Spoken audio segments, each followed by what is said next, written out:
Hey, what's up? Travel Chronicles. I'm going to call this the Charlaton Chronicles, Chapter 1. Probably the only chapter, basically. And what I'm looking at here is this longevity space. And I've kind of talked about this a little in some other stuff. Some of the protocols and things that I'm doing, some of the stuff I'm taking, the things that I'm doing, sauna, running, activities, those types of things. And there's some people in this space, and the longer that I've been looking at it, listening to people, the more I'm convinced that people are in this space so that they can sell something of some sort. And it's not just, I guess it's something that's kind of been going on for a while, like back to the 80s and 90s, right? With VHS cassettes and stuff. And what it boils down to really in the longevity space is eat right, exercise, and sleep. And get your sleep, right? Those are the three main pillars of anything. Now, there's extra stuff you can do on, beyond those. You can do breath work, you can do cold plunges, you can do sauna, you can take supplements, those types of things. But at the in the core of those things, if you're going to take supplements and things, you should probably have some blood work to know where you're at, starting wise. Do you need to supplement? If you're good on something, you may not need to supplement it. But if you're deficient in something and you're not getting it from your diet, or you're not getting it, where you live, then you may need it. And this isn't about that per se, but this is more of about particular people in the space. So I'm looking at Brian Johnson here, looking at Jeffrey Gladden Longevity, looking at Gary Brecka. Those are probably like the three, like two of the main podcasters I listen to, Brecka and Gladden. And then, Brian Johnson had his entire protocol posted online and stuff that he does. Now, I've since kind of I haven't run into personally, but Dave Pasco, who does a lot of, he's an engineer, right? He wasn't anything in stuff, and he's not really selling a protocol or anything. Now, he does have a link of everything that he's taking, and he is, like, the amount of stuff that he takes and does makes Brian Johnson look like he's taking a chewable Flintstone vitamin, right? Pasco's taking literally like 170 to 190 pills a day, right? Like 90 a session, like twice a day. And it's wild to watch, because it's like 15 pills at a time that the dude is swallowing down. Like, I'll take like 3 or 4 at a time, but that would take me a while. That would probably take me like 6-7 minutes just to get the pills down. And that is a lot of stuff that you're putting in. But Brian Johnson, a year ago, you can go back a year, he wasn't really selling anything at the time. He had his olive oil that he was selling that has now been renamed snake oil. It was Blueprint olive oil, it's now snake oil. And And now he has some products that he's brought to market at the tail end of 2024, right before his documentary dropped on Netflix. And if it's like, well, he wasn't really selling anything before, and he had the affiliate links on this Blueprint page with everything that he was taking and the doses and the timing and stuff like that, which is, if you're looking at getting into something and trying stuff, it's like, okay, here's something that somebody looked at the research, reviewed it with doctors, and this is the plan that they have ended on. They come up with a plan to start with, but this is where they're at, at his current time, when he's taking the stuff and how much. So if you're not taking anything, and it's like, well, I want to try some of this stuff, which is where I was at. And it's like, okay, this helps this helps that. It's like, I want to try something, so I will start, here with his protocol, and then, kind of build off of it for myself. And I think that's really what anybody needs to do. One, seek medical advice or approval from a doctor first. Can you take the stuff? You need to know what your body's capable of. But then works. And Brian is an N of one study. He's one person doing all this stuff to himself. He's getting his results back.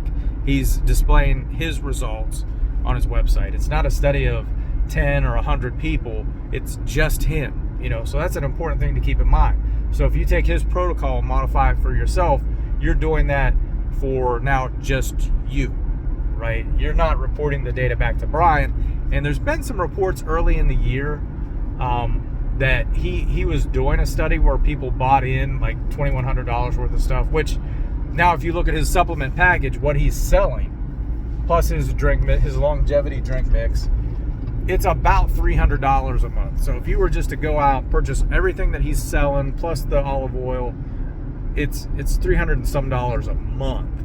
So you're looking at over $3,000 a year to be in this protocol. And people got in early for $2,000. I don't know if it was a whole year study or what, but the early results from that are people were having some issues with it, some gastrointestinal issues, or at least that's how it's been reported.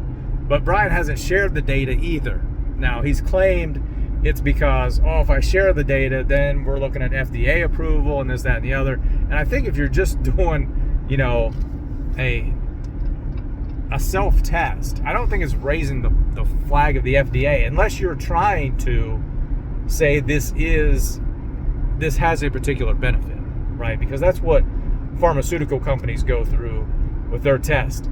And Brian is not bringing anything new to the market necessarily. He's just combined them in a certain way that it's supposed to produce a result.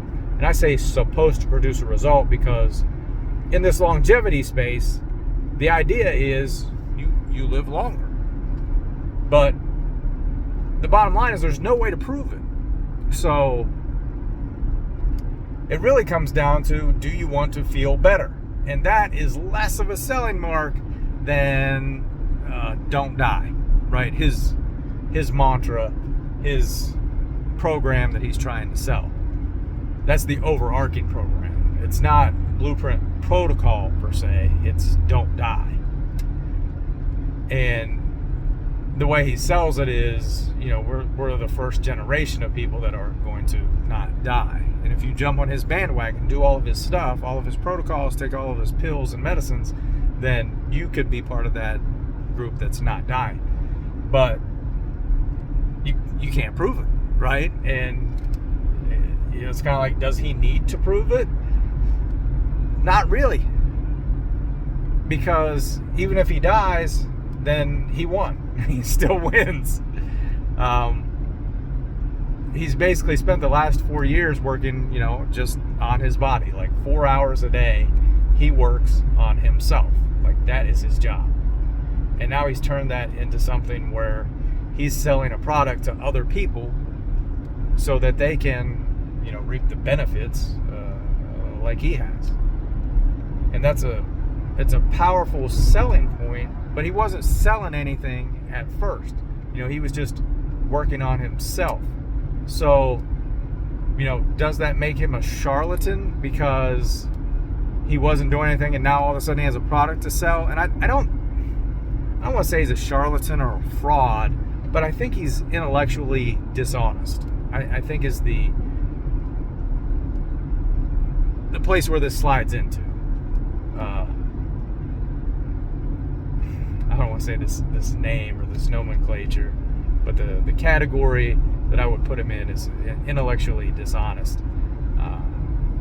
So in 2012 or 2014, sometime in that time frame, Brian Johnson sold Braintree, which had Venmo, to PayPal for $800 million. Now, I don't know if he got all that money or if he got like half of it or some portion of it because he was the owner of the company and he had to disperse it, but he sold the company.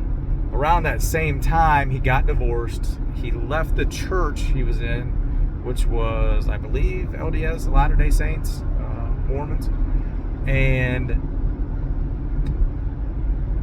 kind of went off on his own. And he was looking for his next project because he was in his 30s at the time, and said how he was depressed and different things. And I think part of, the ending of being the CEO of Braintree had taken a lot of his time, but his claim is he worked himself to the bone or whatever. So now he was in this depressed mode. He was trying to hit the reset button, and he came up with, I don't know, maybe he came up with Braintree after that with his neurological device, Neuralink. Neuralink might be Elon's, whatever it is. It was another brain device, right? And the idea was you could download your brain into AI or something, some digital storage of your brain that could be kept in perpetuity. So that was the original. You're going to live forever, but your brain in digital format. So not really you, but a part of you, sort of. And then in 2019, 2020, somewhere around there, he kind of pivoted into the health space because the brain thing was way, way far away from being profitable, from being able to even have a saleable product of anything. So he pivots to this health space, and he gets himself right first, figures out these protocols, is spending $2 million a year on different testing, different interventions, going to places, getting shots, getting treatments, doing whatever, even trading plasma or blood with his son, right? Because he makes a joke about that, which he's cashed in on a lot, but he did it like one time. So what makes it disingenuous to me is that this whole time he's been looking for something that he could sell for profit. And at first it was the brain AI stuff, which wasn't going to work. And then he pivoted to this health thing. And yeah, he dumped a lot of money into it himself, his company. But his whole goal was to get something out there that he could sell to people. And he started with the olive oil first. And then he's now branched into this longevity mix, this own nutty pudding blend, and a group of supplements that he's put together in a blend, that he's selling together. And you can break it apart and buy different pieces of it, or you can buy the whole thing. Like I said, it's over $300 a month. But the part that's disingenuous to me is like he was doing these things to get healthy and kind of selling it as, this is what you got to do if you want to be healthy. You have to follow this protocol. You have to, take these supplements. And here it is. It's all for free. I've put it all on my site, guys. You can do it all for free. And then he comes back with, well, people are asking me for an easy way to do it because I'm taking 100 and some supplements a day. And, my meals are very specific and I'm eating the same thing every day. And, I've got 8 months of perfect sleep. If you guys want this stuff, I've kind of figured it out. It's like, look, here's what I'll do.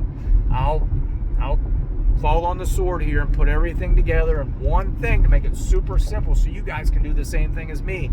And it's like, did people really ask for that? I mean, I think the best approach is to kind of do things one at a time, to see how it affects you. It's worth it. I mean, it's your body. You only have one. You only have one shot at this. If you just take a giant glob of a bunch of stuff because it worked for one guy, that may not be the best method to improve your health. Even if all that stuff in there works, as it works, it could be risky. So, to me, I've tried things, from turmeric to niacin to creatine, beta-alanine. Like, I've tried all these things in bits and pieces. Fish oil, CoQ10, like I've added them kind of one at a time. I haven't just thrown everything at it that I'm currently taking now. And, to me it's been beneficial because I can kind of like see, all right, hey, did that help? What did it help? And I've got my blood work back twice now. Both of those numbers have been, a marked improvement from where I was at on cholesterol, triglycerides, a huge improvement. So I can't argue that his protocol or his diet techniques don't work. I think the biggest factor is honestly limiting processed foods as much as possible. Like, do that first. The second is, figure out your balance of seed oils, because that's omega-6, and limit that as much as you can, because you're not going to eliminate it at all. And you still need omega-6s, don't get me wrong, but like you're not going to limit it.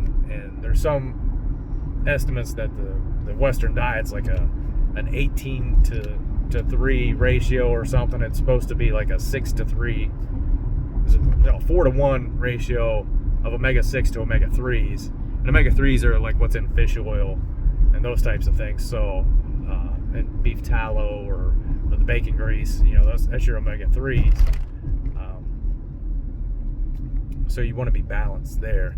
But like I said, I don't think you can eliminate omega-6s, even if you try super hard. You're just not going to be able to get rid of them because they're in too much stuff. But, to me, I wouldn't call him a charlatan. I would just say he's intellectually dishonest with what he was doing. Like the whole time he was trying to sell something, he's finally got the product there, and he was, the guinea pig for it, and he's been successful, and kudos to him because I think he's living his best life, physically at least. I don't know if he is in a mental space because he's still trying to be CEO of a company and make a saleable product. So I mean, there's a lot of work that goes into that. He's not just kicked back on the beach taking it easy, which if I had that kind of money I probably would. And just if you have the opportunity to work on your body doing that, awesome. But then the last question is that what you want to do? And to me, I've seen some other people kind of report back. I've done some stuff that he's doing, taking some supplements that he takes, doing the exercise, probably not as rigorous as what he does, but I also don't have time, and I do a lot of other things, volunteer-wise and stuff. And I think the best way to look at it is, one, progress, not perfection. As long as you're getting a little bit better every day or doing something to improve yourself, like that's the best you can do. As long as you're not backtracking or falling off of a cliff, that's the best we can do. Second, do enough so that you can contribute somewhere else. Can you spend time with your family? It can't be a rigorous thing where if I don't go run today, or I don't go to the gym today, or I don't eat at this time, then I'm going to be a horrible mess and I'm going to be angry about it because, why are you working on yourself? Why are you trying to increase your lifespan if you're going to be miserable and mad if you are 30 minutes late to a workout, or you're not able to run 3 miles in one day because your family wanted to spend time with you or see you, or you had to go run an errand for somebody else? I just finished volunteering for basketball for 11 weekends to start the year, and it's like, it took all of my Saturday, but it was worth the endeavor, and thank goodness I'm healthy enough to do it, and it didn't it didn't kill me. And now that I'm through it, I have 2 extra days a week now where I can do other things and get built up for next year or the next 9 months, and not have a huge drop off. I can still do other stuff while I'm doing it. I just have to manage my time. But that's where I'm at now. That's what my thoughts are. So I did make a blog post about it, but I also wanted to just kind of put it in vlog format because I've been thinking about it for a while. But all right, that's all I got. See you later. Be careful. Be COVID free. Later.